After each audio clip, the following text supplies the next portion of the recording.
Good morning, guys, and welcome back to Dusting Off Warlord, Saga of the Storm. Featuring another look at the Alliances format. So, you may notice there is no selfie camera for this. At the time I'm recording this, it is currently 102 degrees here in Northern California, and I don't exactly have quality quality air conditioning. So I may or may not have clothes on right now, and I'm not going to subject you guys to that. But I need to do this now because I'm going to be handing one of these decks off probably tomorrow. So I have to cover this now, or otherwise I'm not going to be able to do it. So it has been almost 2 years since I did that collab video for the Alliances format with Clint, Rich, and Chris. And there is a major change that happened. I'm not really sure when this dropped. I would swear this did not exist. This rule did not exist when we recorded that video. I could be wrong. I don't know if I am. But, so Rule 801.5.8. Character cards you own in all zones are considered to be the factions of your 2 starting warlords. This is true before the game begins. Now, this is not a small change to the rules. This, in my opinion, completely turns the format on its head in the best possible way. One of the things that I kind of lamented, and I think Rich kind of touched on this when we were, and I think Clint, actually, I think everybody touched on this, is a lot of cards in Warlord, for reasons I cannot really explain. It looks like Into the Accordlands and 5th edition, Kingswood Games is changing this, but a whole bunch of these cards are like faction specific. They only benefit character, a lot of the buffs, a lot of the things, a lot of the synergies only apply if you're of the same faction. And the problem with that is, well, there's 2 problems with that. One, you are already super penalized for playing out of faction characters that are not mercenaries because the interplay stunned. I do not remember the last time I saw an with this new change of the loyalty penalty. I do not remember the last time I saw an out of faction non-merc character because the penalty is just too big. I think maybe Uthanax Tower, like that is probably the last one I saw, and that was freaking forever ago. But this rule here, this 801.5.8, making it so that all your characters, say you're playing, a freak and an Othrogue, all of your freaks are also considered Othrogues and vice versa. All of a sudden, all the cool synergies are back now. And so I really like the look of this.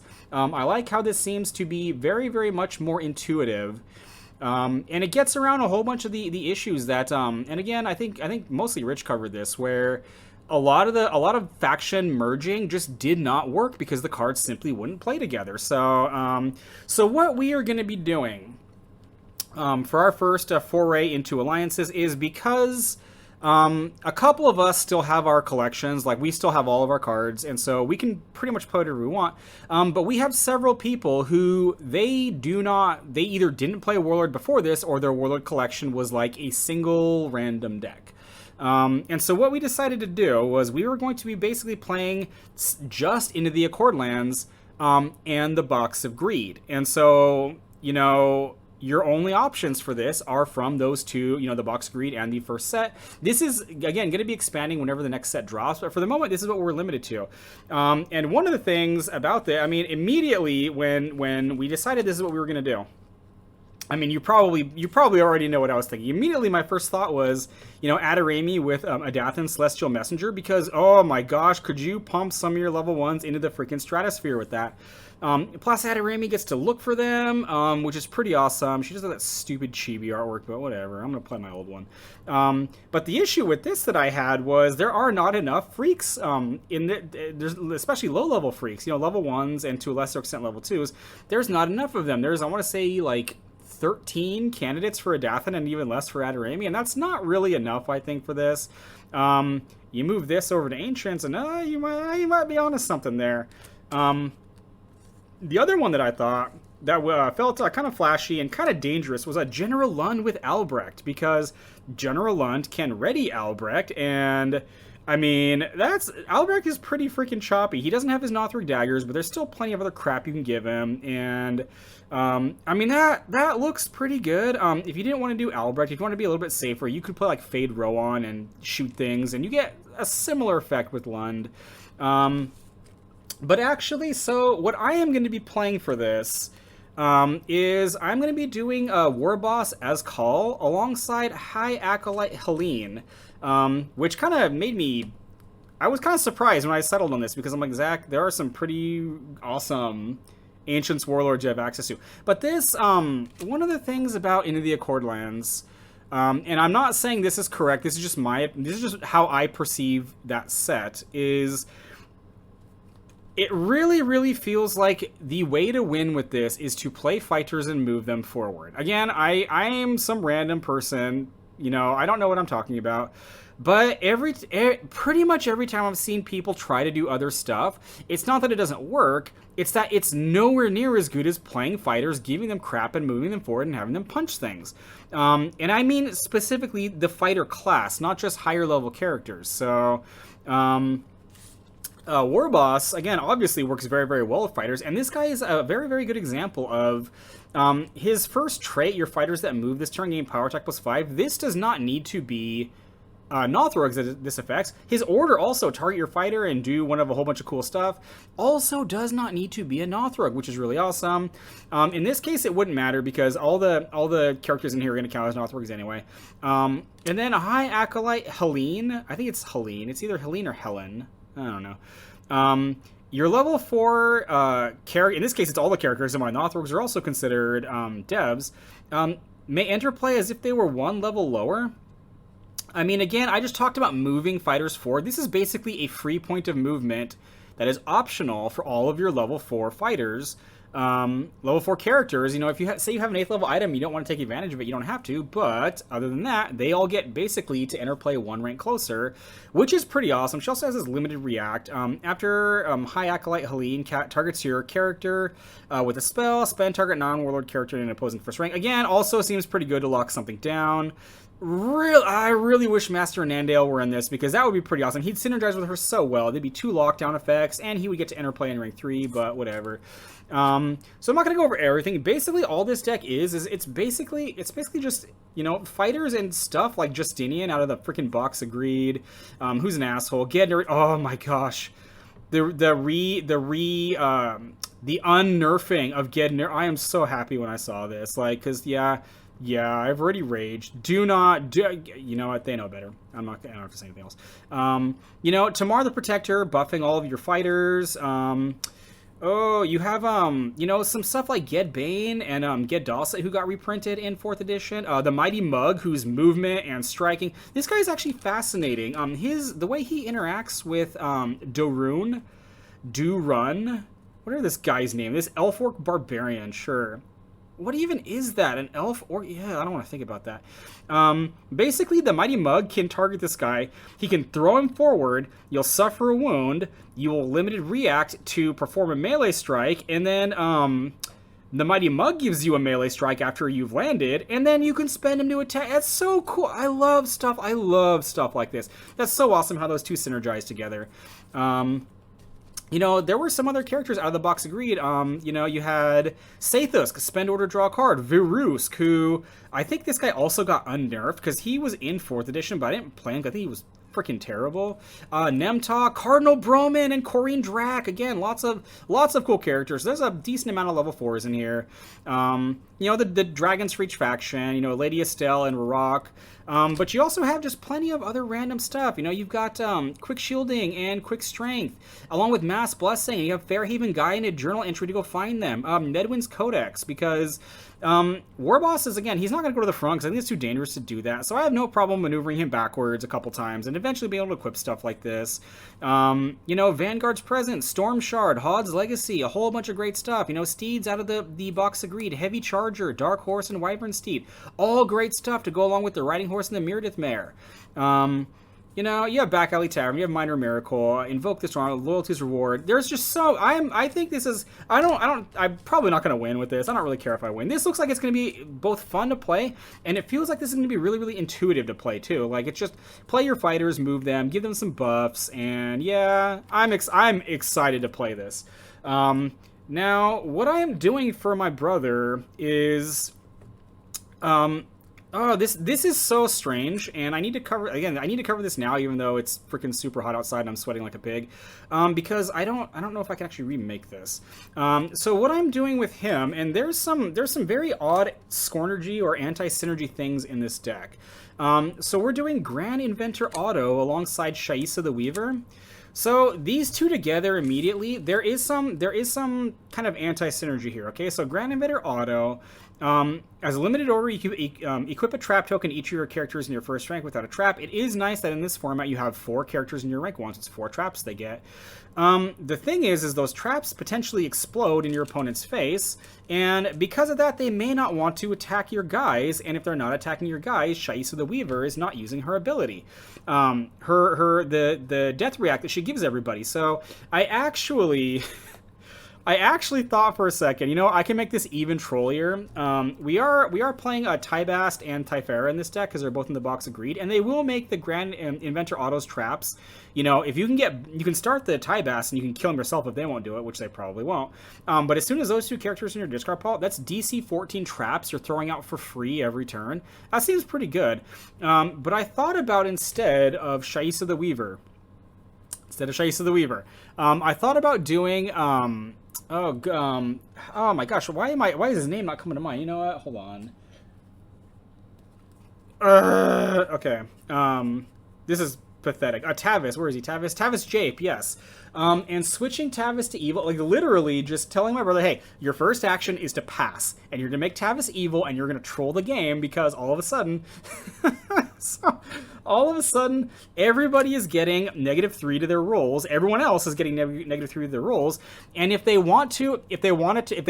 decide they're gonna rage against you, your traps are functionally DC 13, which is only one less than.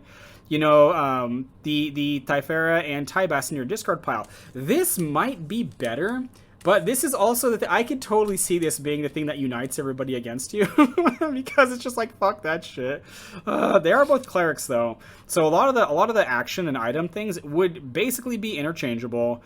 I am just not doing that because again, I think as much as there's some great mercs in the box greed, you got Tauren, you got. Not even in the box of greed. You have Blitzer, you have Shadow Reaver in the box. There is a ton of them, but I think overall the elf selection in this is probably going to be a little bit better.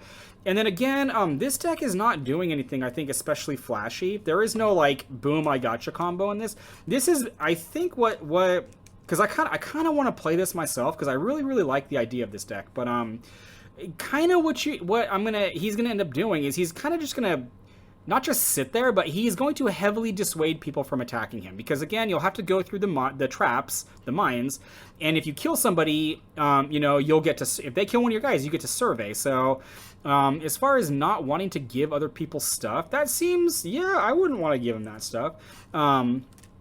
Interestingly, you do have ways you can kill your own Tybast, because you're going to start the Tybast.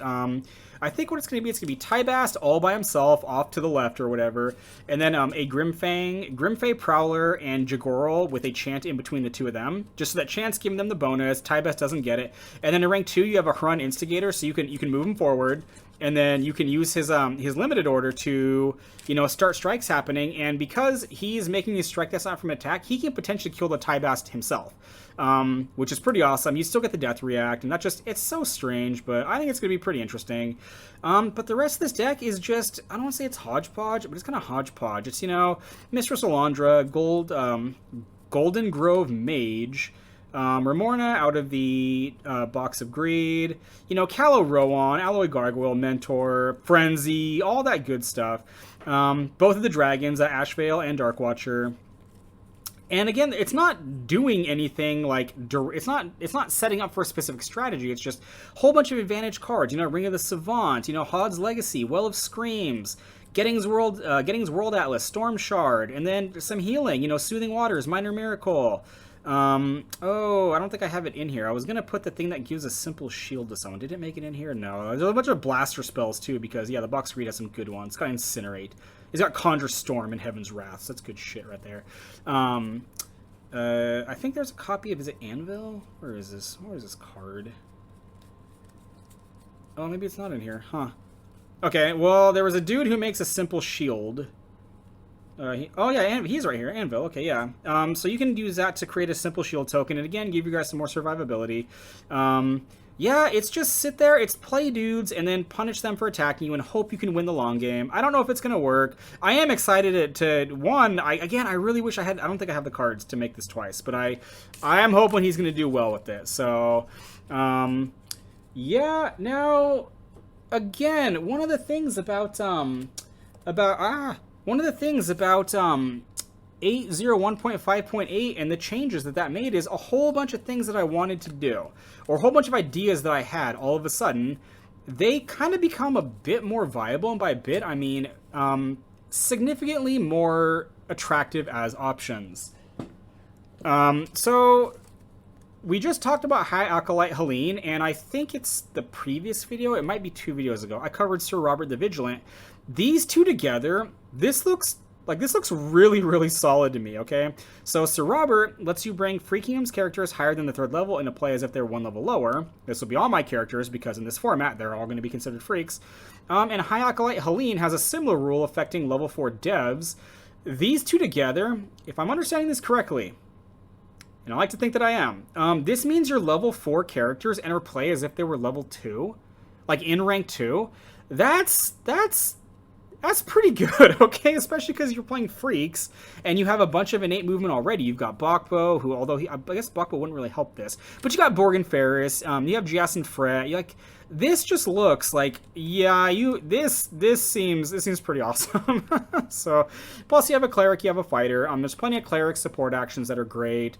Plenty of reading stuff, invigorate or speed of the falcon. And then Robert, he can play things like, like the battle plans I mentioned last episode. He can play some of the fighter support actions. I think it's the quick and the dead. I know there's more than that, but Vanguard's presence, and just this looks really, really solid. This is probably, as soon as we head to just Ancients altogether, this is probably one of the first things I'm going to make, because again, I love Robert, and this just looks like this is going to be a blast, and it looks like you could kick ass with it. But so there was that.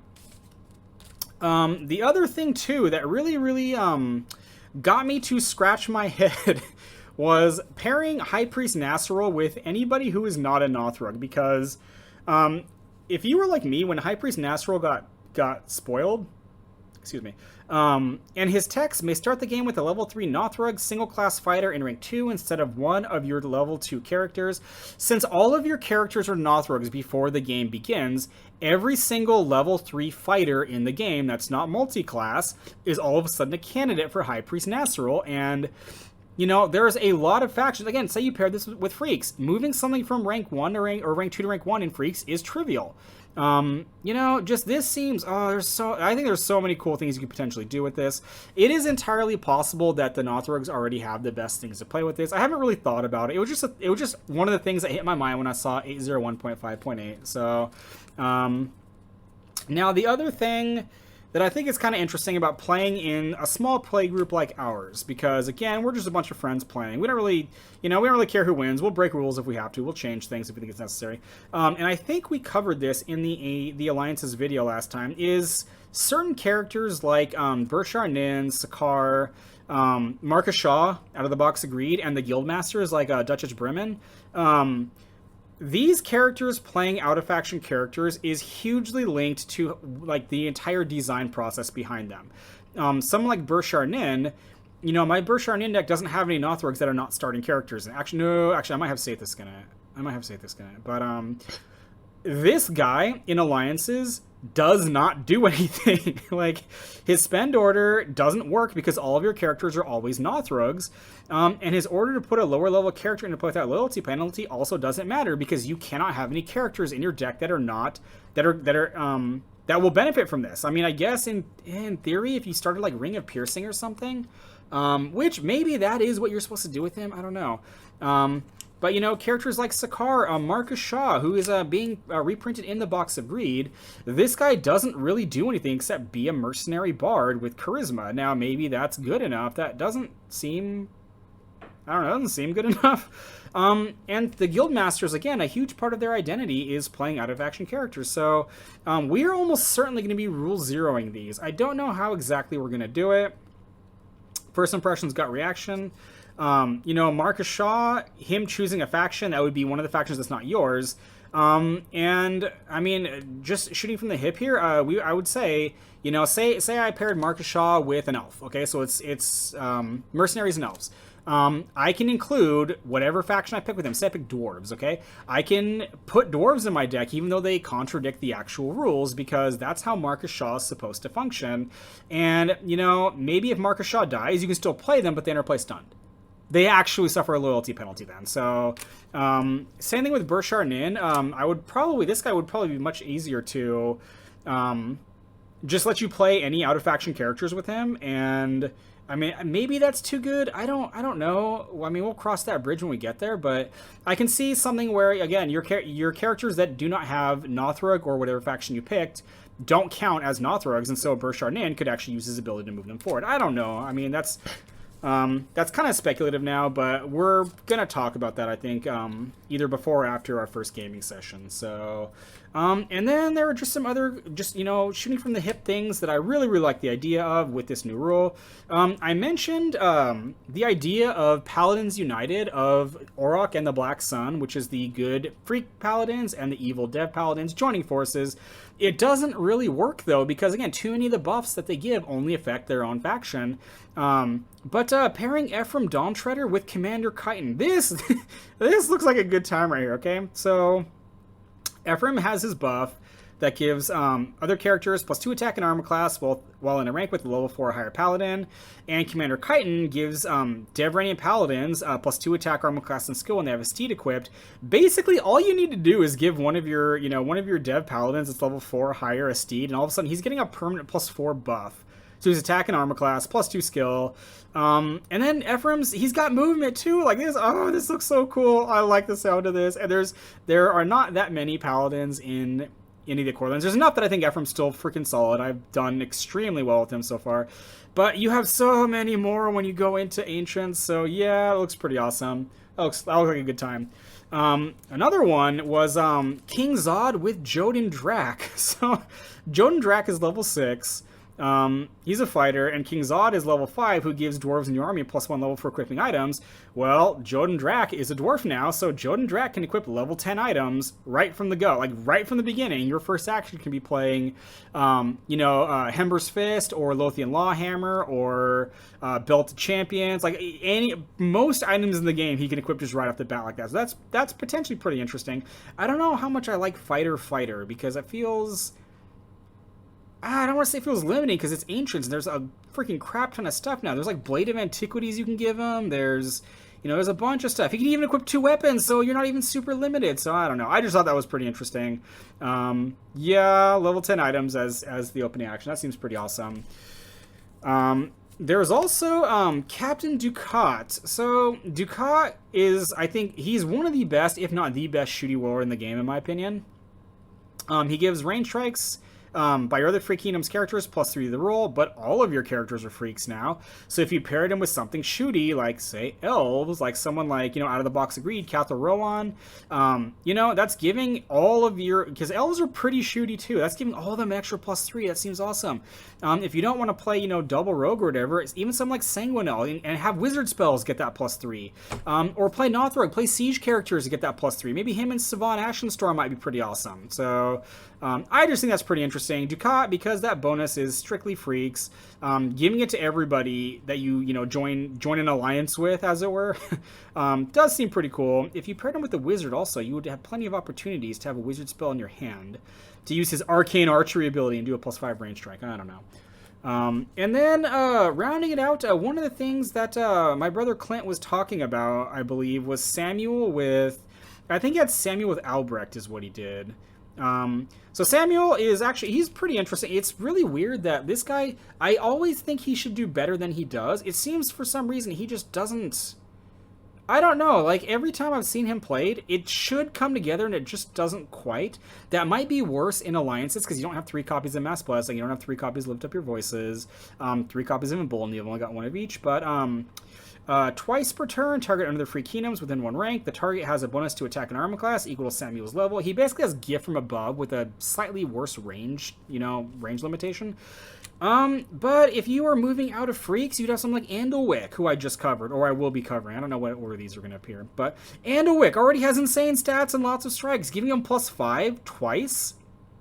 I like AC 28 with, +17, +15. Yeah, that seems pretty good. Another option would be pairing him with Nothrug. And again, I probably mentioned Nothrug Freak too much. These are my two favorite factions, but even something out of into the Accordlands, Vectis Spirits Champion. You could do Artec too, and Artec doesn't need movement, but because you're starting freaks, you start a Bachbo, and all of a sudden, Vectis is in rank 2. He's ready to go. He's also got 3 innate strikes, and he's got that big 4th hit point, which I like. And yeah, he's a barbarian, so you can play things like Bull Rush. You can play things that benefit from the barbarian trait. You can give him, what is it, Antlers? Not Antlers of the Stag. Is it Antlers of the Stag? It might be Antlers of the Stag. I don't know. You'd have to draw it, though.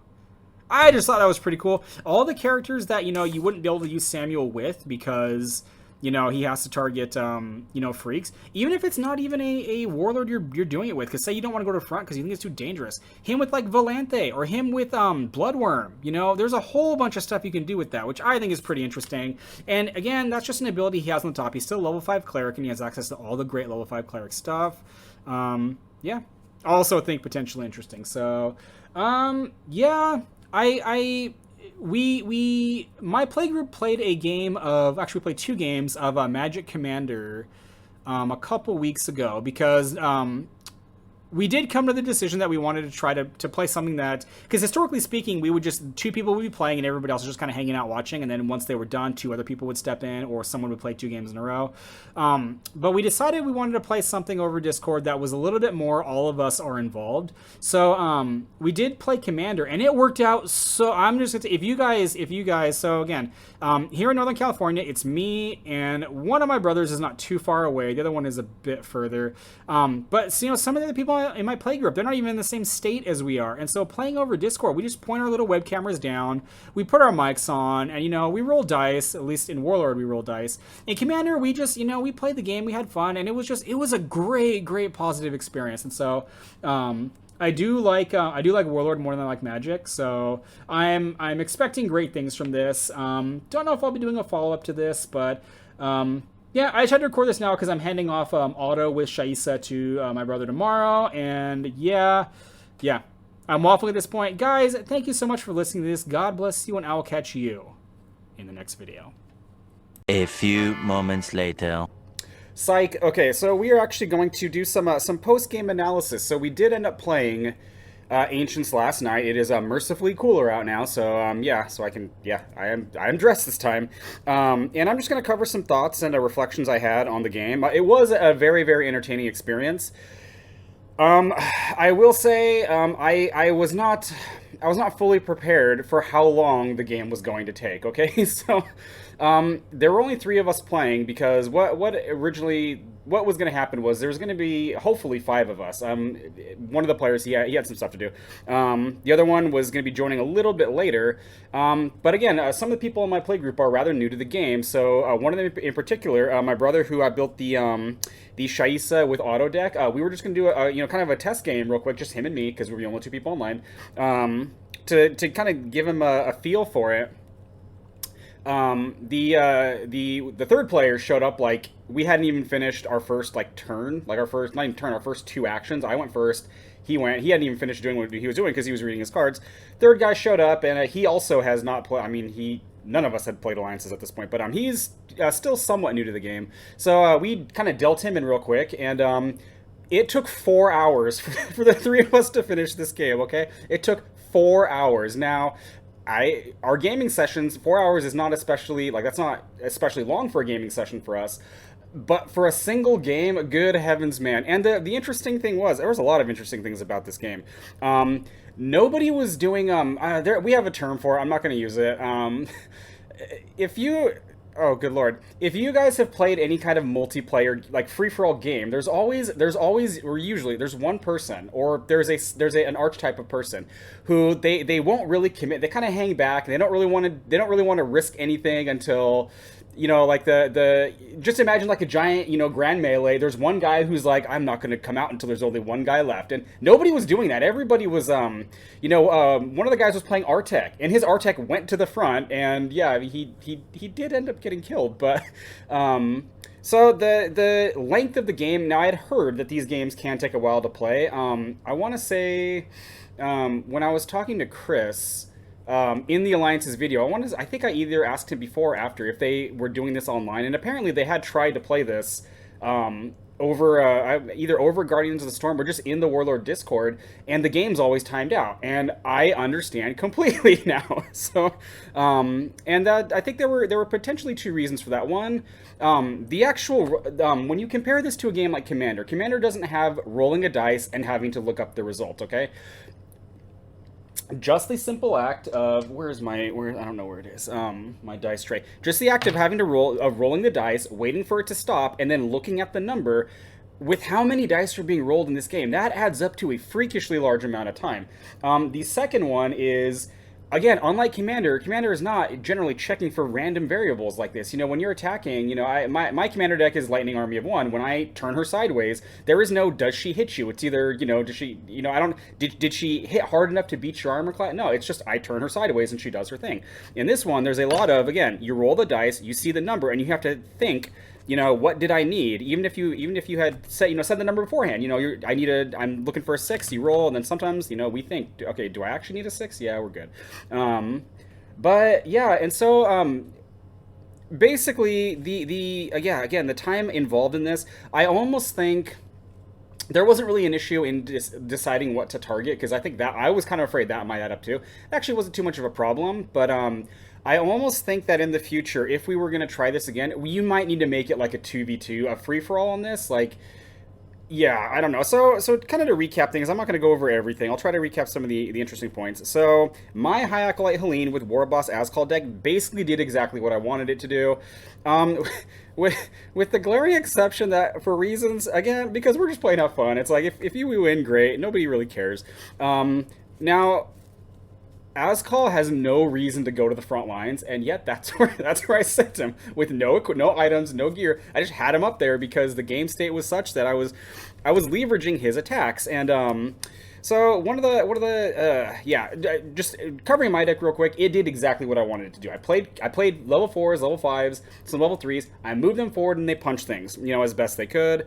Really, I think the kind of endgame MVP was combining Cardinal Broman with Flamefall. By the time when that happened, he just started eating stuff. It's true, it's only 6 strikes he's making, but him getting that skill bonus, that does become very important. And them basically having a difficult time hitting him. AC 18 is not amazing, but this happened fairly late in the game, and a lot of the stuff that he'd be afraid of had already died. So, at that point, Artek was already dead, which was the main threat to him. So I'm very, very happy with how my deck performed. I think, even happier with what I saw from the Auto and Shaisa deck, because now I was playing again Nothrugs and Devs. My brother was playing again Shaisa and Auto, so Elves and Dwarves, and the third guy, he was playing Nothrugs and Freaks. And so one of the things about that Auto and Shaisa combination is, most of my hard-hitting characters are Nothrugs. Their skill is not good. They do not want to be making DC, even DC 10s they don't want to be making against those stupid traps.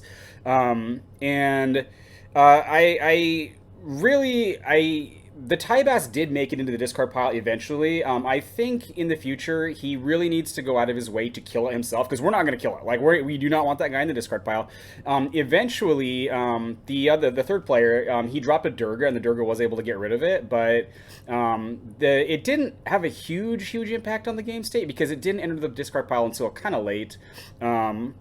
So again, in this triangle of, a 3-way game, those can be kind of odd, because if you attack, if you're player A, you attack player B, you kind of leave yourself open to player C, but player B might be retaliating against you. And so it turned into, basically, we didn't really want to both me and player 3, we didn't really want to deal with the traps, and the game state was such that my brothers, he got some fairly good stuff, but he didn't get the really, really good stuff until later. Like some of the really powerful spells, he didn't actually get until kind of too late for it to not too late for it to matter, but kind of on the late side. So me and player 3, basically, when my war boss went to the front, I was kind of using that to punch his guys, and there was a very odd scenario where a Huggins in the same rank as a Field Marshal Malexin, like that almost killed almost killed a lot of stuff. He was playing Artec with Anita Yasar, and so that's a Huggins that's making 4 melee strikes that are, doing an additional wound against, practically my entire deck that matters. In particular, War Boss, who was, again, for reasons I cannot justify this, was sitting around in rank 1. It was great. But eventually, the first warlord to die was Azkul. I can't remember what killed him. I think maybe Anita killed him. Something, he died. I had one amazing play that I was going to do. It was involving the Mighty Mug launching a Varusk, and but I messed it up. Like, I mean, no, yeah. Basically, I should have targeted him with Azkul, and then the entire plan revolved around the Varusk. He needed to roll 6 to hit something, which, he has a very good shot at making that. But what it should have been was I should have given him the attack and the attack bonus from Azkul and the advantage. And I was keeping him just next to Mug as a deterrent to keeping Artec from moving forward. Because as soon as Artec moves forward, I launch this guy at you. He's going to hit you. In theory, he's gonna hit with the +3, and then he's getting 2 +8s for additional wounds, and there's also a mass blessing going on in my front rank at the same time. So he was gonna, Artec is not gonna survive that. It wasn't gonna happen. But yeah, I misplayed it, and it backfired spectacularly. And then Azkul died. He did survive a turn. Our single. He survived an Artec attack because player 3. He needed 5s to hit me, and he rolled 2 4s. It was yeah. But so Azkul died, and then I got revenge, and I killed Artec. And while this is happening, and I'm pretty sure this is typical for these kinds of 3-player games, and this may be typical for multiplayer games like this in general. But basically after that turn ended, okay, after everything was spent out, me and player 3, I said, hey. At this point, he's got 2. My brother still has 2 warlords left, and we only have 1. And so we basically just went, okay. So we stopped hammering each other, and at this point, we had killed a pretty decent amount of characters from each other. And again, my brother, he's killing stuff too. He's not doing it as much as we are because we're going at it. And again, his deck, it's not that he doesn't have good stuff in it. It's that a lot of his oomph can kind of come from some of the spells like Incinerate, Conjure Storm, and he didn't get those until a little bit late. But so the 2 of us kind of switched into we're gonna go attack my brother, and we did end up kind of wrecking his formation. Shaisa ended up going to the front, and she died very fast. And I think in the future, I might make some tweaks to his deck because it might be that she needs to at some point, because she's got 3 swings, and her with Mentor and Auto, you have a consistent way of readying her every single turn. The trap helps keep her alive, and again, 3 strikes, and then throw a trap on, and she readies because of the Mentor. I mean, I'd see if you give her I don't know, some I should probably put like flails or something in that deck. I don't know, but so then she died, and then at that point, now that all of us only had 1 warlord, and our board states were mostly the same at this point. We're all kind of beaten to crap. I told player 3, I'm like, all right, it's on now. So basically from then on, it was a lot of us just throwing haymakers at each other as best we can. Again, my deck designed to play high-level characters. Eventually, again, I was able to kind of rebuild my ranks, and then basically as soon as Flamefall entered play, and I was able to get him up front, which didn't really take all that long. He did get there stunned, but I had what do you call it? I think Courage from Faith I used to unstun him, and yeah, at that point, it just kind of turned into them losing more and more. And player 3, he had the I formation, and he got off I know his name because I love that guy. The Votar. The Votar who that I play in the Uthermonk deck, and he did exactly what you do in the Uthermonk deck. He played, I think it's Sareen is what his name is. He played Sareen, he put Rurok behind him, and then my brother couldn't get his auto away because he was all the way in the back. I think he was trying to equip the books, because I put a couple of those Epic Edition books in there. And he could not get away fast enough, and he couldn't move anything to protect himself, and yeah, Rock punched him twice. It didn't kill him, but it put him to 1. And eventually, the devs and Nothrogs, Anita died because she was kind of hanging out on the front. She survived for a pretty good chunk of time, and she was inflicting damage for most of the game. But eventually she died, and then it was me. The really, really weird thing was, the really, really interesting thing about the Auto Shaisa deck was how freaking long it took to chew through some of those guys, considering they didn't really have any buffs on them, and they didn't really I think his name is Anvil, the guy who creates the simple shield tokens. Like between the traps and my guy's crappy skill, because I mean some of these Noth rogues, their skill is like it's Akvuk's skill is +0. It's not the odds of him surviving that the traps are not good. The traps come back every turn, and then once per turn, the Anvil is making a shield token, and it's just like it took a while, and it got to the point where he almost actually clawed his way back. He eventually started drawing some of the actual power spells. He got Heaven's Wrath, and I think he got an Incinerate, and between Necklace of Spell Storing and just the fact that I probably should have moved Helene back further. She actually went to the front for a turn or two. That's how crazy this game was. She had no business being there. Basically, she moved to the front to let, we were calling him Swamp Thing, whatever that troll's name was. This game was so awesome. I was talking about him, this guy, Craigdem.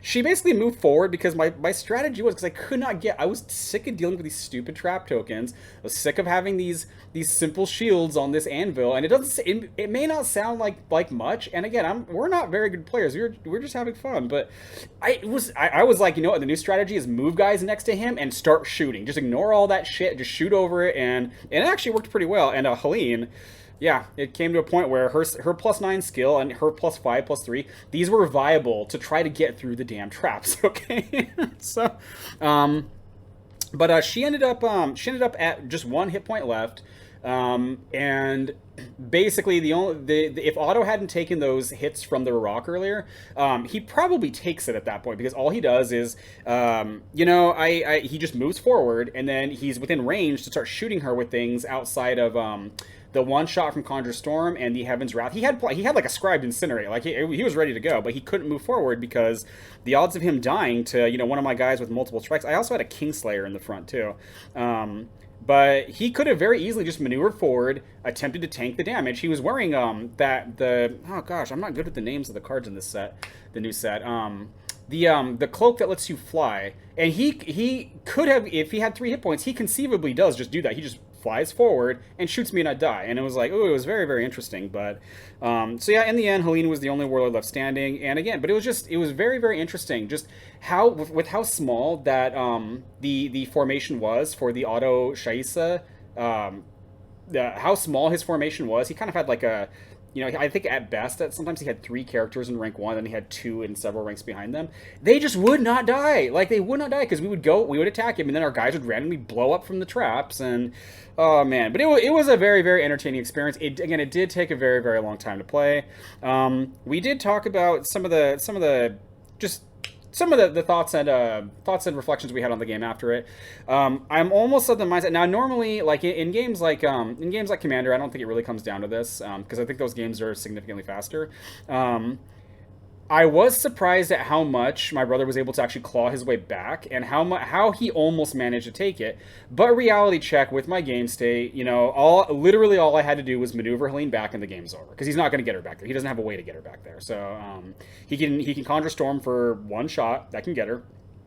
But I mean, it's not going to be enough. So it's possible we should have just called it there. We did discuss that in the future of if we want to speed these up. And again, not that anybody was dawdling. It was just the game just having to keep track of everything. The fact that even I had to read a bunch of my cards because I wasn't sure exactly how they worked, because a lot of these are still very, very new to me. About just, again, potentially either making it a 2v2. That way there is no, I need to decide who to target. And again, it didn't take a long time, but it was still time being taken up every single time one of our characters was going to be spending to attack, or spending to shoot something, or, altering the game state. So either a 2v2, or again, just understanding if the game is at a certain state to call it. And that way we could potentially play another one. And it was unfortunate because my other brother showed up. He showed up about an hour after we started playing. We should have just stopped then. Like, we should have just stopped then and said, okay, we're going to start over. But I think we thought it was going to be over faster than it was, especially with how brutalized, me and player 3's formation were. Like, with how messed up we were. We were both down to Warlord. Anita was doing she had the 1 column formation for a while, and it was just, yeah. So, great time that I had. I think everybody enjoyed themselves. It was definitely a learning experience, and I don't know how to say what I want to say. as interesting as the auto Shaisa thing was, and I do think it is definitely very good.